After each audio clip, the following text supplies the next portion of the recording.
I will take you out from among the nations and gather you out of all countries and will bring you into your own land.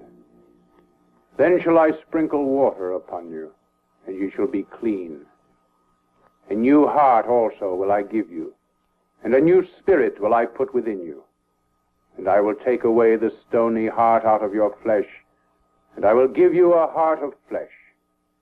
And I will put my spirit within you, and cause you to walk in my statutes. And ye shall keep my commandments and do them. And ye shall dwell in the land which I gave to your fathers. And ye shall be my people, and I will be your God.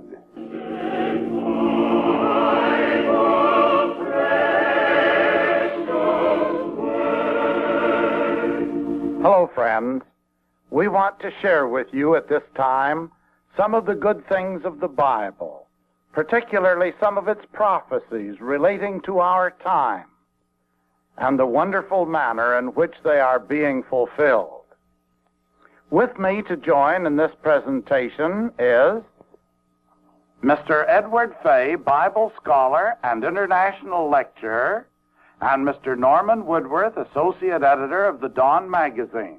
And Mr. Russell Pollock, our moderator. Thank you.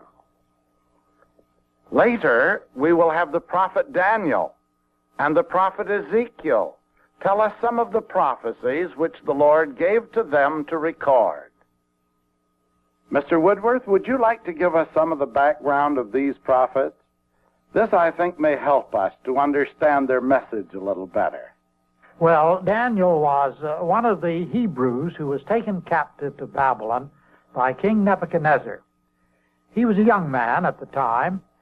He found favor with the king and was exalted to be what we would call today the prime minister. However, he was true to the God of Israel and was used greatly by him as a prophet. And Ezekiel, how does he enter into the picture? Well, Ezekiel was also a captive Hebrew in Babylon, taken there before the general captivity began. In fact, this seems also to have been true of Daniel. Ezekiel did his prophesying in Babylon, and I think we can be reasonably sure that he and Daniel would, when opportunity permitted, get together to discuss the things pertaining to their God, things which were of mutual interest to them. That seems reasonable. Ed, briefly, what were some of Daniel's prophecies? Well, the first one of record is found in the 2nd chapter of his book. It was given in connection with his interpretation of King Nebuchadnezzar's dream, in which he saw a human-like image with a head of gold, breast and arms of silver, thighs of brass, legs of iron, and feet and toes of iron and clay mixed. In this dream, the king saw a stone cut out of the mountain without hands. The stone smote the image on its feet, causing it to fall to the ground. It was ground to powder, and the wind blew it away. What was Daniel's interpretation of this unusual dream? Well, Daniel explained that the gold, the silver, the brass, and the iron of the image represented 4 kingdoms or empires, beginning with Babylon, followed by Medo-Persia and Greece, and the last being Rome. The feet, and particularly the toes of the image, foreshadowed the division of the Roman Empire, and some of these divisions continue to exist even to our day. That stone that smote the image on its feet, Daniel explained, foreshadowed the kingdom of God, which in these last days would destroy the Gentile rulership in the earth and then become a worldwide government. And it is interesting to note that Daniel's prophecy concerning the 4 great empires of Babylon, Medo-Persia, Greece, and Rome was accurately fulfilled. So was his prophecy concerning the divisions of the Roman Empire. That stone which smote the image on its feet grew until it became a great mountain which filled the whole earth. And we can be sure that this part of the prophecy will also be fulfilled. Christ's kingdom will fill the earth, and we are even now living in the time when we can expect a speedy fulfillment of this part of Daniel's prophecy. Well, I can see that the historical accuracy with which this prophecy of Daniel's has been fulfilled should give us confidence in his other prophecies. And what about Ezekiel? Well, Russell, the book of Ezekiel contains many prophecies of interest to us at the present time. He prophesied at length concerning the return of the Jews to Palestine in these latter days and their reestablishment of the land of promise. The fact that we see these prophecies being fulfilled at the same time that Daniel's prophecy is also reaching a fulfillment is additional proof that both these prophets were used by the Lord to foretell events in the outworking of his plan. That certainly seems to be true. And I suggest that we now listen to Daniel and Ezekiel as they discuss points of mutual interest as captive Hebrews in the land of the Chaldeans, or Babylon. Yes, Daniel, I was made happy to learn that you had found favor with the king Nebuchadnezzar, that you had been given such a high position of trust in his kingdom. It seems to me that now you're in a position to do much for our people in their unhappy lot as captives in a strange land. That is true, Ezekiel. But there's nothing I can do about shortening the period of their exile. As a servant of God and a prophet, you well know that once God makes a decree, it must stand. And through the prophet Jeremiah, as you doubtless know, the Lord made it clear that this punishment upon his people for their sins was to last for 70 years. I know. It is indeed a sore punishment. Sometimes I sit down with a group of my Hebrew friends and we weep together. We remember Zion and Jerusalem. However, the Lord still owns us as his people. And in the prophecies he has given to me to record, I can see that great things lie ahead for our nation. Oh, I have no doubt about that, Ezekiel. In the prophecy which the Lord gave to me in connection with Nebuchadnezzar's dream, there is the assurance that he is indeed to establish a worldwide government in the hands of the promised Messiah, even as Isaiah foretold. However, Ezekiel, to me there seems to be much that is vague about these prophecies and difficult to understand. Have you found that to be true? Yes, I have, Daniel. In one of the prophecies the Lord gave to me, for example, there is the assurance that our people will be gathered back to their own land, from all the lands whither the Lord had driven them. I'm not sure, but it seems to me this implies that although we will be released from our captivity here in Babylon, there's to be another uprooting from our land, the scattering of our people among all the nations of the earth. Doesn't it seem that way to you, Daniel? That could very well be. But Ezekiel, I'm interested. Tell me more about that. Well, the word of the Lord came unto me, saying that he would scatter our people among the Gentiles, that they would be dispersed among the nations. The Lord said that he would do this because of the sins of our people. I'll tell you, Daniel, the outlook for our people is not good. Except, as you have said, the Lord also directed you to prophesy that he would gather us from all the nations whither he had scattered us, and would again plant us in our own land. Yes, of course. And how very clear the Lord has made that fact. He had me write, I will take you from among the nations and gather you out of all countries, and will bring you into your own land.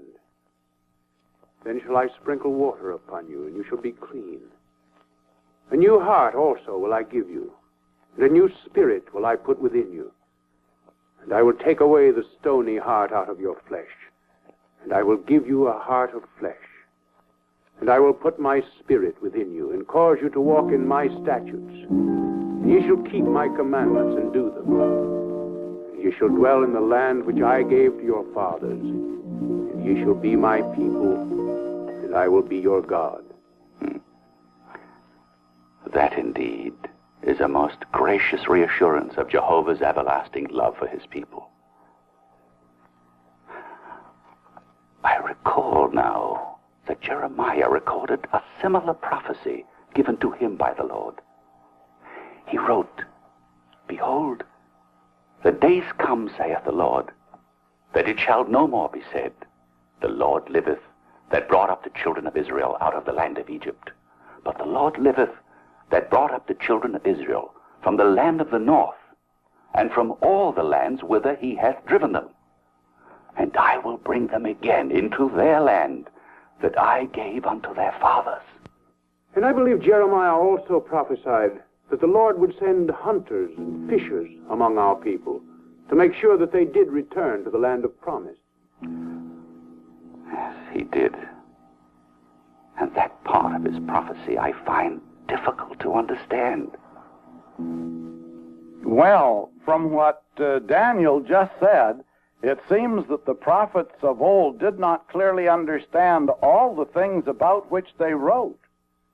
Mr. Woodworth, did you get that impression as you listened? I did, and besides, Russell, in the New Testament, we are informed that they did not understand much of what they wrote. Generally speaking, it is the fulfillment of the Bible's prophecies which enable the student to have a clearer understanding of them. There's no doubt that we are now living in the time when the prophecies pertaining to Israel's return to the Promised Land are in course of fulfillment. I know that many students of prophecy take that view, and certainly what we have witnessed in connection with developments in Palestine in our day seems to bear that out. If this is true, then it seems to me that we should be able to see something in the experiences of the Jewish people referred to in Jeremiah's prophecy as fishers and hunters, which the Lord would send among his people. Daniel couldn't understand this part of the prophecy. Can we today? Ed, do you have a comment for us on this point? Well, as we know, it was the First World War that led to the opening up of Palestine to the Jews. But long before that, the Zionist movement, founded by Theodor Herzl, began calling attention to the Jews, the fact that they should take an interest in Palestine and settle there if possible. This effort has continued since. We might possibly think of this as one of the fishing methods which the Lord used to induce his people to return to the Promised Land. But not many paid serious attention to these inducements, or shall we say, the bait, thus held out to them. Then there came the bitter persecutions of the Jews during the Hitler regime. Millions of them were murdered.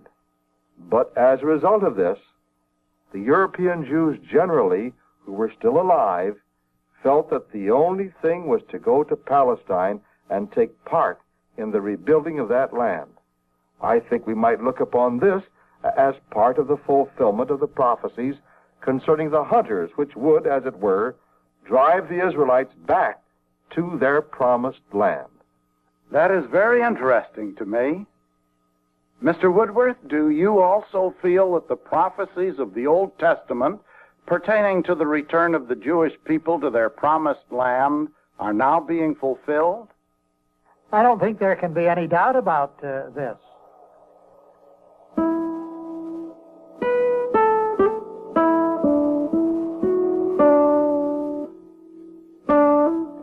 For centuries, much of the land of Israel was a desert waste, as shown here by this section of the Negev desert.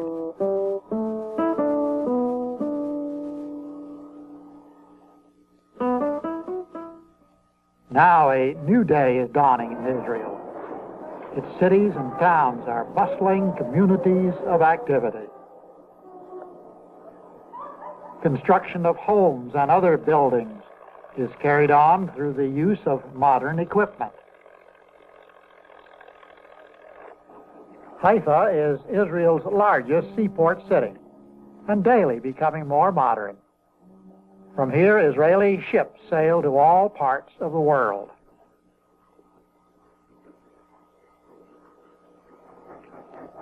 Much manufacturing is also now being done in Israel. Here we see the making of huge water pipes.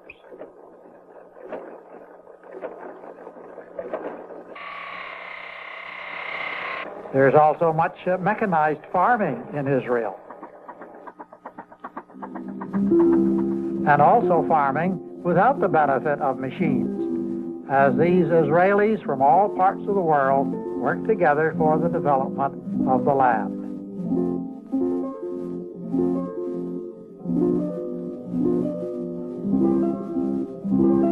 Modern schools are now in effective operation in the ancient Holy Land. In these schools, youth from all nations are being educated in preparation for their future role in the nation's affairs. The ancient custom of bringing the first fruits of harvest as an offering to the Lord is now in vogue in modern Israel, and apparently resulting in much joy.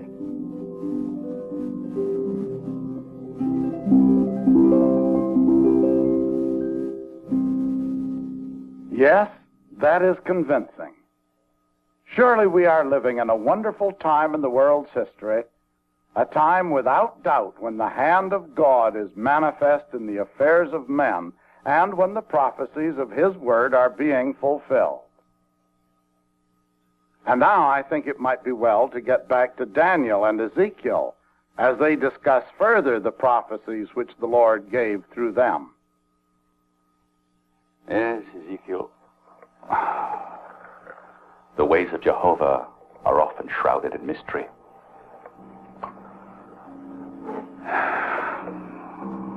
We have the assurance, of course, that nothing can interfere with the outworking of His purposes. However, just take, for example, one of Jeremiah's prophecies. Now, through him, the Lord said, I will bring again the captivity of my people Israel, and I will cause them to return to the land that I gave to their fathers, and they shall possess it. That prophecy, it seems to me, is simply reaffirming those which the Lord gave to me. True enough. But to this prophecy, the Lord added, we have heard a voice of trembling, of fear, and not of peace. Now, one would think that at the time our people were being restored to their land, there would be much joy and that peace would be assured to them. But just the opposite to this is what Jeremiah seems to have foretold. I see what you mean. Now, I'll admit it is hard to understand. But you know, the Lord gave me a prophecy that could imply the same thing. In one of my prophecies, the thought is given that after our people are restored to the land, dwelling there prosperously, aggressor hordes would come against them from the north and from other places. True, the prophecy gives assurance that the Lord will protect our people in this time of crisis. But still, I can see that much fear will be engendered in the hearts of our people. I constantly marvel at prophecy. Would you say, Ed, that there is anything in Israel's situation today that might throw some light on Ezekiel's prophecy concerning the troublous times for Israel in connection with the reestablishment of this people in their land of promise? Well, I think so. As a matter of fact, the Israelites have had no real peace and security during the entire period since they have been returning to their land and reclaiming it for a nation. There has been one crisis after another. And we know that now they're surrounded by enemies whose determination is to destroy them as a people and a nation and drive them out of their land. That is true. Mr. Woodworth, Ezekiel told Daniel that in one of his prophecies, mention is made of aggressor hordes that would come against this reestablished people from the north. Would you care to comment on that point? Well, as I said before, the details of prophecy can seldom be understood until they are fulfilled. As of now, however, students of prophecy feel that the north referred to could be the communist countries north of Israel, and that someday an attack will be spearheaded by these in an attempt to take over the ancient land of Palestine. We can see the possibility of something like this developing, but it is best not to attempt to be prophets ourselves, but simply to wait until the actual events determine just what the Bible really does mean. That, I think, is a reasonable and proper attitude. And now, let us get back again to Daniel and Ezekiel as they continue to discuss their respective prophecies. Just as you say, Daniel, many of the Lord's prophecies which we are asked to record are indeed difficult to understand. Of course, when the Lord informs us that he will scatter our people and make them captives among all nations, and then promises to restore them to their own land, that is understandable. But in one of the prophecies which the Lord gave to me with respect to the Israelites, while he speaks of releasing them from their captivity, he also states that at the same time he will release the people of Sodom from their captivity. That is strange. Why, Ezekiel, the Sodomites were all destroyed hundreds of years ago, in the days of our father Abraham. How could they be released from captivity? That's the point. I thought you might have a suggestion as to what the Lord means by releasing the Sodomites from their captivity. Well, I do remember that in the prophecy of Jeremiah, similar language is used with respect to other heathen nations which are either already destroyed or their destruction is foretold. It seems that the Lord considers all these to be in captivity of some sort. Daniel, I have an idea. Do you suppose God looks upon these as being in captivity to death? What then would their release from captivity mean? Only one thing, Daniel, which is release from death. Obviously, it is God's purpose to restore all these people to life when God's due time comes. And that, of course, includes our own people. Ezekiel, without doubt, you have arrived at the proper conclusion. We should have thought of that before. For after all, Jehovah has given us assurance that he will restore the dead to life. Our great leader and lawgiver, Moses, taught us that. I remember one of his beautiful prayers, which he recorded. Addressing our God, Moses said, "Thou turnest man to destruction, but sayest, Return ye, children of men." Yes. And the prophet Job said that he expected the Lord would call him forth from death. Truly the ways of God are wonderful and far-reaching. It's not good to think that our people, after returning to our land from this present captivity in Babylon, will again be driven out of their land and scattered among all nations. But we do have the assurance that they will be gathered from this worldwide captivity and restored to the land, never again to be disturbed. Ah, yes. And even more important than that, Ezekiel, we now know that our people, and the Gentiles as well, will be released from their captivity and death. I remember that in Isaiah's prophecy, he speaks of Jacob returning to be among his people again, that his face will not become pale with old age. And I am sure that must be the time when, as the prophet Jeremiah wrote, and as mentioned in one of my prophecies, the Lord will give our people a heart of flesh, and will put his spirit within them. Jeremiah wrote that the Lord will make a new covenant with our people, that they shall all know him from the least even unto the greatest. Ezekiel, there's little likelihood that either of us will live long enough to return to Jerusalem from our captivity here at Babylon. But we can both look forward to the time when we will be awakened from our captivity and sleep of death. Ah, it will be wonderful to see Abraham, Isaac, and Jacob, and all of our people in that happy day of the Lord. Well, Daniel and Ezekiel did reach some startling conclusions as they pondered the meaning of the prophecies. Ed, do you think that they were justified in the assumption that they were to be raised from the dead in the Lord's due time? Russell, that was not an assumption. It was a correct conclusion. The hope of the resurrection of the dead is firmly based upon the Word of God. This feature of God's plan for His human creatures is set forth both in the Old and New Testaments. The word resurrection is not used in the Old Testament, but the idea is set forth in various other ways. As Daniel and Ezekiel decided, those in death are likened to prisoners, and these prisoners of death are to be released according to God's promises. Later in Daniel's experience, the Lord told him that those who sleep in the dust of the earth shall awake. And in the New Testament, Russell, it is revealed that the resurrection of the dead is to come as the logical result of the death and resurrection of Jesus, the world's Redeemer. Paul wrote that as in Adam all die, even so in Christ shall all be made alive. Besides, the hope of the resurrection is definitely associated with the restoration of Israel at this end of the age. Speaking of their restoration, Paul wrote, "What shall the receiving of them be but life from the dead?" Very good. Ed, do you have anything to add to that? Well, only that we're living in a most wonderful time of human experience. From the standpoint of human wisdom, there is much uncertainty and fear in the world.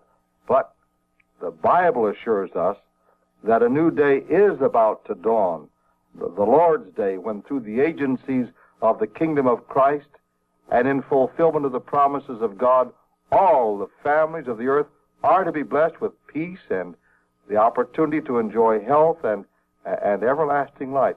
What more could we ask? Certainly it does seem that the Lord has the situation well in hand. And friends, this fact is brought out clearly in the public service book entitled The Future of Israel and the World. May I ask, do you know that through the prophets of Israel, we have recorded the origin, progress, and final destiny of the entire human race? An intelligent witness to the gradual outworking of a wonderful purpose in human affairs. While there is much trouble ahead for both Israel and the world, the Bible assures us that neither Israel nor the world will be destroyed in a nuclear war. Instead of this, Israel's dead, as well as the dead of all mankind, will be restored to life in Messiah's kingdom now near. Study these facts for yourself as they are presented in the little book, The Future of Israel and the World. Address your request to the Bible Answers. Simply ask for the Israel book. And now, until we see you again, goodbye, and may the dear Lord bless you.